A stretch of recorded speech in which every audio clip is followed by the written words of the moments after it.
ગયા છે। ભૂપતભાઈને હું પૂછીશ કે ભૂપતભાઈ તમે શા માટે આમ આદમી પાર્ટી છોડી દીધી? આમ આદમી પાર્ટી આવડું મોટું તમને પદ આપ્યું, ધારાસભ્ય બનાવ્યા અને તમે આમ આદમી પાર્ટીને છોડીને ચાલ્યા કે આમ આદમી પાર્ટી સાથે આવું તમારે ન કરવું જોઈએ? ભૂપતભાઈ પ્લીઝ, ઘણા કારણોમાં એકાદું કારણ પ્લીઝ એકાદું કારણ આપો। બોલો બોલો બોલો બોલો મેં તમારી ભલામણ કરી હતી ટિકિટ માટે ભૂપતભાઈ, મેં તમારી ભલામણ કરી હતી એટલે હું કહું છું। તમને ખબર છે કે મેં ભલામણ કરી હતી? તમે કઈક જવાબ તો આપો ભૂપતભાઈ, કારણ શું? ભાગવું એટલે પડે, ઉભા રહ્યો ભૂપતભાઈ। જો આ ગદ્દારી કરે ને એટલે એમને ભાગવું પડે છે। મિત્રો, આમ આદમી પાર્ટીના વોટ્સએપ ગ્રુપમાં એક વિડીયો છે ને એ બહુ ફરી રહ્યો છે। વિડીયો ક્યાંનો છે તો સુરતનો વિડીયો છે। સુરતના વિડીયોની અંદર વાત કંઈક એમ છે કે સુરતના જે નેતા છે ધર્મેશ ભંડેરી, એ સવારમાં ટ્રાફિક બાબતે બધું વિડીયો વગેરે ઉતારી રહ્યા હતા અને સંચાલન કરી રહ્યા હતા અને પાલન કરાવી રહ્યા હતા અને આ ઘટનાની વચ્ચે સીધા ત્યાંથી સામેથી આવે છે ભૂપતભાઈ ભાયાણી। હવે ભૂપતભાઈ ભાયાણી એટલે આમ આદમી પાર્ટીના પૂર્વ ધારાસભ્ય, જેમણે આમ આદમી પાર્ટીમાંથી રાજીનામું આપી દીધું છે, ધારાસભ્ય પદેથી રાજીનામું આપી દીધું છે અને એ મામલે ખુશ થતા ભૂપત ભાયાણી આવે છે ત્યારે કંઈક આવી રીતના વાત થાય છે। આમ આદમી પાર્ટી છોડીને ભાજપમાં ચાલ્યા ગયા છે। ભૂપતભાઈને હું પૂછીશ કે ભૂપતભાઈ તમે શા માટે આમ આદમી પાર્ટી છોડી દીધી? આમ આદમી પાર્ટી આવડું મોટું તમને પદ આપ્યું, ધારાસભ્ય બનાવ્યા અને તમે આમ આદમી પાર્ટીને છોડીને ચાલ્યા કે આમ આદમી પાર્ટી સાથે આવું તમારે ન કરવું જોઈએ? જનતાએ તમને નહીં પણ આમ આદમી પાર્ટીને જોઈને મત આપ્યા હતા।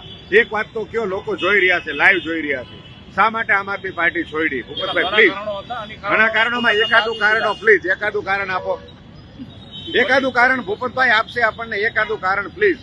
ભૂપતભાઈ, આમ આદમી પાર્ટીએ તમને મેન્ડેટ આપ્યું, તમે ખૂબ કીધું હતું મને તમે મેન્ડેટ મને આપો, મને ટિકિટ આપો, હું પાર્ટી સાથે જોડાઈને રહીશ, હું જીતીને બતાવીશ, પાર્ટીને મજબૂત બનાવીશ, પણ શા માટે તમે ભાજપમાં વયા ગયા? મારે તમને પૂછવા માંગુ છું, એક મિત્ર તરીકે પૂછવા માંગુ છું। તમારી ટિકિટની ભલામણ મેં ખુદ કરી હતી, તમને ખબર છે, તો હું ખાસ તમને એટલે પૂછવા માંગુ છું શું કારણ હતું કે આમ આદમી પાર્ટી છોડીને તમારે ભાજપમાં જવું પડ્યું? પ્લીઝ આટલી વિનંતી, આનો જવાબ આપવા માટે એક વિનંતી કરું છું ભૂપતભાઈ આપને ખાસ, પ્લીઝ પ્લીઝ પ્લીઝ ભૂપતભાઈ, બોલો બોલો બોલો બોલો મેં તમારી ભલામણ કરી હતી ટિકિટ માટે ભૂપતભાઈ, મેં તમારી ભલામણ કરી હતી એટલે હું કહું છું। તમને ખબર છે કે મેં ભલામણ કરી હતી?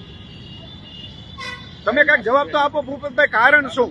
આવડો મોટો દ્રોહ ન કરાય પ્લીઝ। ના ના પાર્ટી સાથે તમે દ્રોહ કર્યો કેવાય નહીં, બિલકુલ નહીં, તમે પાર્ટી સાથે દ્રોહ કર્યો છે। જોકે આજનો અમારો વિષય નથી, આ તો તમે અહીંયા જોવાઈ ગયા, દેખાઈ ગયા એટલે હું તમને પૂછું છું આવડી મોટી ગદ્દારી કરવાનું કારણ ભાગવું એટલે પડે, ઉભા રહ્યો ભૂપતભાઈ। જો આ ગદ્દારી કરે ને એટલે એમને ભાગવું પડે છે। મિત્રો, આમ આદમી પાર્ટી સાથે ગદ્દારી કરી એટલું નહીં, વિસાવદરની જનતા સાથે ગદ્દારી કરી છે।